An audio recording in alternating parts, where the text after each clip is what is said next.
Indian business schools are exploiting their students.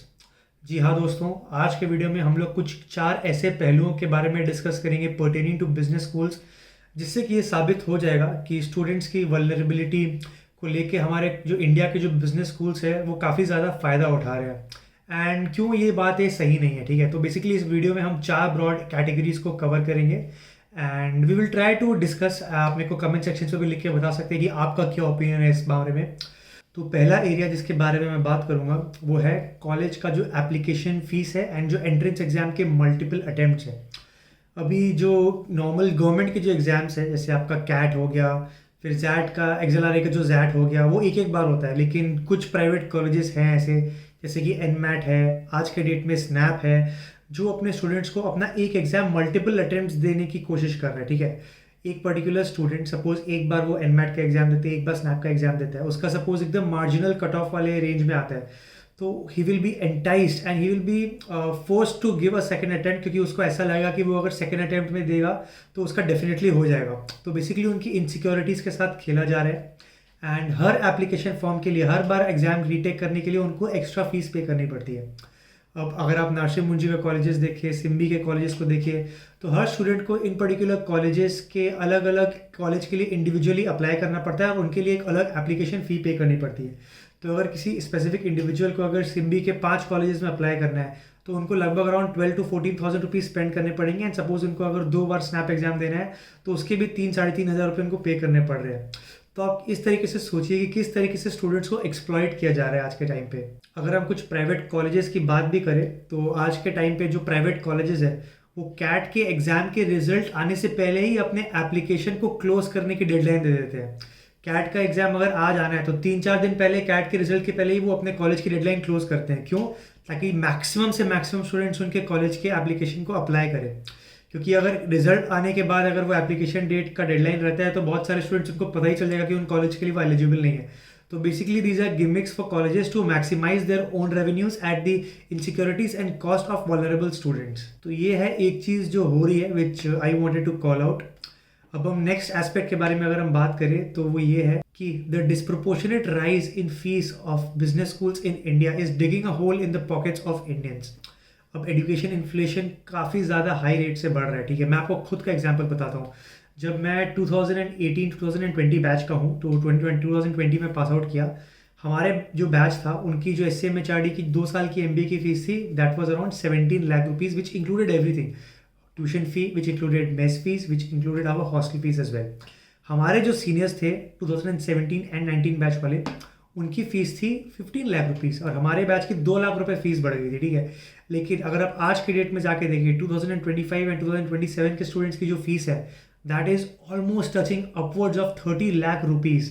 अगर आप mess, hostel and tuition fee को include कर दे तो 30 लाख रुपीज़ तक वो सिर्फ चार्ज कर रहे हैं सिर्फ कॉलेज में MBA करने का। आप ये देखिए कि 5 साल में ऑलमोस्ट किस हद तक, almost 1.8 times tuition fee increase हो चुकी है। एंड ऐसा नहीं है कि जो जॉब ऑफर्स है, जो जॉब प्लेसमेंट है, एवरेज प्लेसमेंट पैकेज है, बहुत ज़्यादा सिग्निफिकेंटली इंप्रूव हुआ है। प्रॉब्ली अराउंड 20-25% इंप्रूव हुआ होगा। एंड इसमें भी बहुत ज़्यादा कॉलेजेस जो हैं जो प्लेसमेंट रिपोर्ट्स को बहुत तरीके से रिक करते हैं। तो we will never get to know actually what is happening inside the institute unless you are a part of it.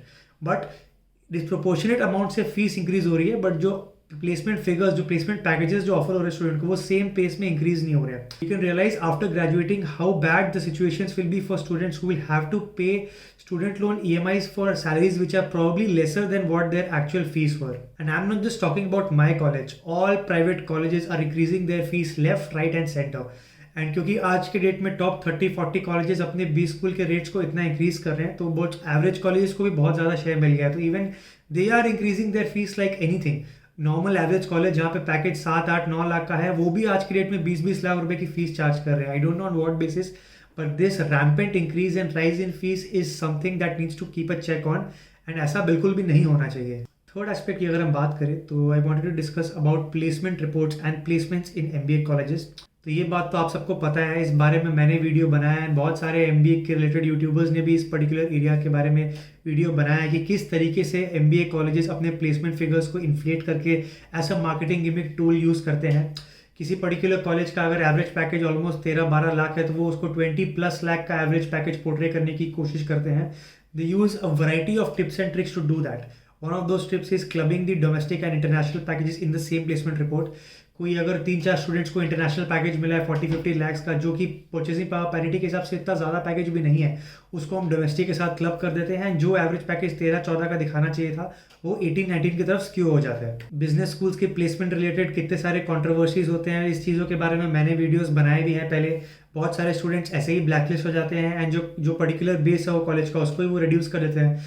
जो पर्टिकुलर कॉलेज स्टूडेंट्स की नौकरी नहीं लगती है उनको वो बड़ी कन्वीनियंटली रिमूव कर देते हैं एवरेज कैलकुलेट करने के लिए। And companies and multinational companies के बारे में तो आपको पता ही है किस तरीके से वो सीटीसी को इन्फ्लेट करते हैं। अगर आपका इन हैंड सैलरी 60-70,000 होगा तो आपको वो दिखाएंगे कि उनकी सीटीसी 18-19-20 लाख के आसपास है।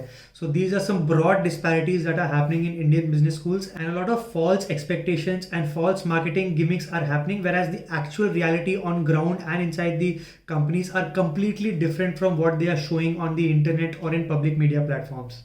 आज के टाइम पे जब जॉब मार्केट खराब है, people are finding it so hard to get new job, people are finding it so hard to place from even the top business schools of India. जैसा कि मैंने अभी रिसेंटली हार्वर्ड यूनिवर्सिटी के बारे में भी एक वीडियो बनाया, इसमें 23% स्टूडेंट्स अनप्लेस्ड है आज के डेट तक। ऐसे हालातों में it is important for our colleges and for our companies and organisations to be much more responsible rather than preying on the susceptible and vulnerabilities of our students. And the last aspect that I wanted to cover was the relation between a student/alumnus and the institute. अब जो एक institute होता है, institute की जो reputation होती है, जो इमेज होती है, जो ग्लोरी होती है किसी इंस्टीट्यूट की, that is because of their students. And students का जो ग्लोरी होता है that is because of that particular institute's legacy. ठीक है, both of them are interdependent on each other and one can not survive without the other. लेकिन आज की date में ऐसा देखा जा रहा है कि बहुत सारे कॉलेजेस हैं जो अपने स्टूडेंट्स का फ़ायदा उठा रहे हैं। जैसे कि मैंने आपको पहले के शुरू के 2-3 रीजन में भी आपको बताया किस तरीके से प्लेसमेंट फिगर्स को स्क्यू किया जा रहा है, किस तरीके से अलग अलग चार्जेस एंड फीस के तरह स्टूडेंट्स को फाइनेंशियली ड्रेन किया जा रहा है। अगर हम एलुमनाई रिलेशंस को भी देखें तो हमारे जो इंडिया के जो बिजनेस स्कूल्स हैं वो चाहते हैं तो ये है कि हम उनके एलुमनाई उनसे कनेक्टेड रहे, उनको डोनेशंस देते रहे, उनके कॉलेज में आके स्टूडेंट्स को फ्री में जीडीपीआई की ट्रेनिंग दे। एक्सपेक्टेशंस रहती कि अगर आप किसी कंपनी के कॉलेज से पास आउट किए हो तो उनके कॉलेज से स्टूडेंट्स को रिक्रूट करें।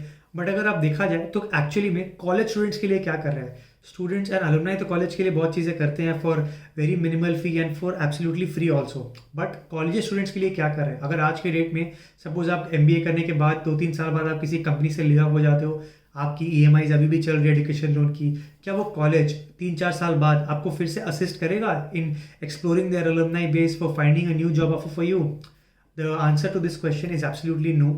So this is where I feel that the relationship between an education institution and students and the alumnus of an institute are very much critical, as both of them are dependent on each other. And it is not that only the college should start seeking favors from the students and the alumnus, whereas the alumnus and the students are not getting any benefits from the college at all, despite paying the humongous amount of fees that they are made to pay in these modern times. So yeah, while किसी एक अच्छे business school में पढ़ने के बहुत सारे advantages भी है, I wanted to highlight some of the drawbacks and some of the areas where it might be concerning for the students, and certain areas where B schools might be taking advantage of our students in order to boost their revenue, boost their incomes, and in order to project themselves as great institutions, whereas the reality might be completely different.